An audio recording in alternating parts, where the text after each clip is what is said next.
Alrighty guys, welcome back to another one. I've got a pretty cool shotgun to show you today. Now I've been wanting one of these in this gauge in either a pump or a semi for about a year now. This gun does not operate like your traditional, or should I say conventional, shotguns. It's a semi-auto, it's not a gas gun, it's not inertia, it's a long recoil action, like the Browning Auto 5, the originals. I'm not sure if the new A5 is recoil operated, but this one is.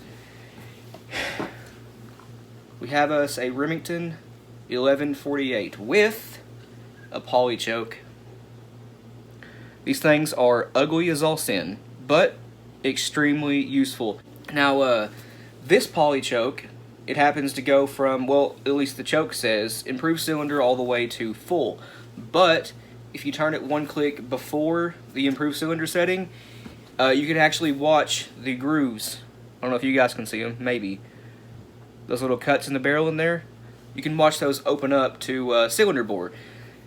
If you turn it to full choke and go one click past that, you can again watch the fingers tighten all the way down to extra full. This gun is... the purple shells give it away. Yep, these are slugs. 16 gauge. My favorite shotgun gauge. The action on this gun is smooth as butter. Now when I got this gun, I did break it down and inspect it all internally. It's all in immaculate condition. I thought that the inner workings right here, inside the receiver, was all clean and good to go. No, it was all gunked up and dirty. You just couldn't see it. There was so much black goop and sludge in there that I basically had to take the all of the guts of the gun out and put it in a big old soup pot, stainless steel soup pot, and boil it for an hour with the basically Mean Green and Dawn dish soap, platinum, and that got all the inner workings good as new again.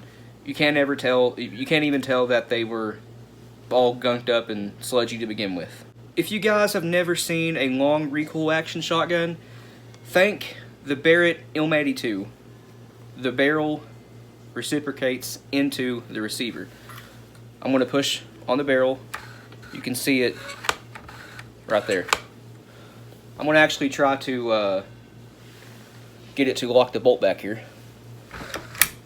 There you go. Just like that. When I got this thing, it had a rear sight actually glued to it. It was not screwed in. The screws and the sights were missing. It was literally just glued on, as well as the front sight right here. You can see where the bluing's gone. That one was actually soldered on with lead.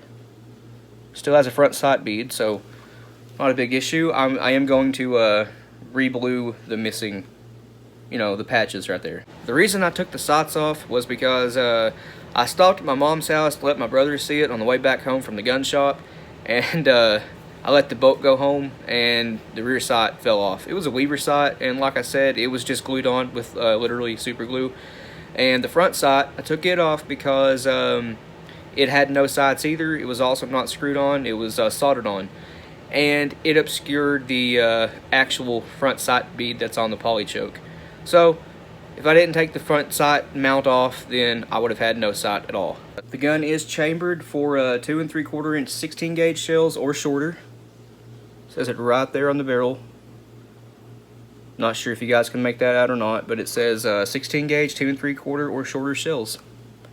I do have 2.5 inch shells. They are Shadites. They're lavender.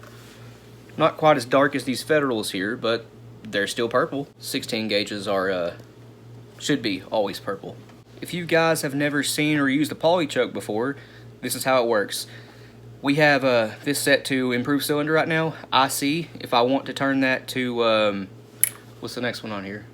Skeet modified. You just turn it, just like that. It's that simple. Here's what the barrel looks like without the, I guess you'd call this a collet on it, I'm not sure. But that's what it looks like underneath it. You can see the threads, and that is the end of the barrel right here.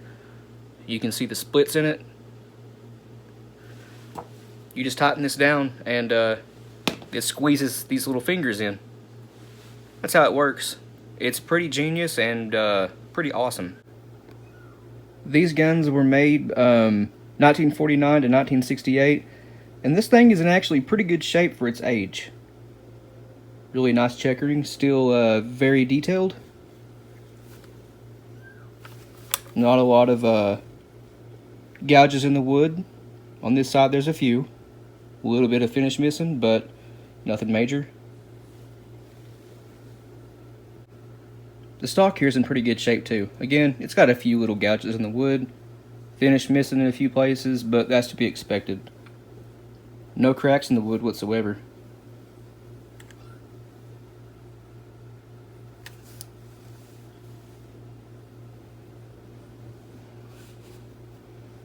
And here's a little bit better view of what's underneath the choke.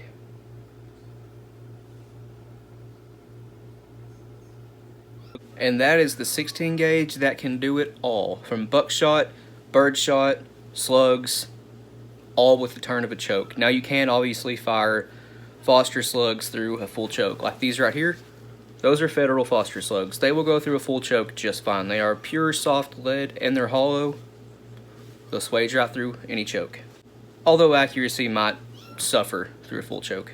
Well, I appreciate you guys watching this. If you got any questions or comments, leave it in the comment section down below. We will get back to you. Please like and subscribe. We greatly appreciate that. And we'll see you in the next one. Hi, I'm Tyler's wife, and I'm going to try and make one of these. I've seen him do it about 1,000 times, so I should know what I'm doing, but absolutely no promises.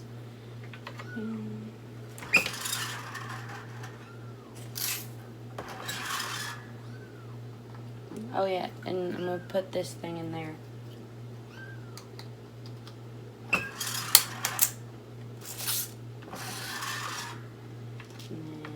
It's gonna look like that, kinda, I think. And then it's gonna look kinda like a kiwi.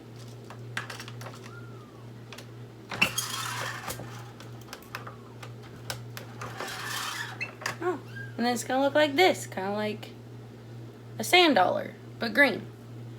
And I have no idea what gauge this is or anything, and he doesn't even know I'm over here. So there's that.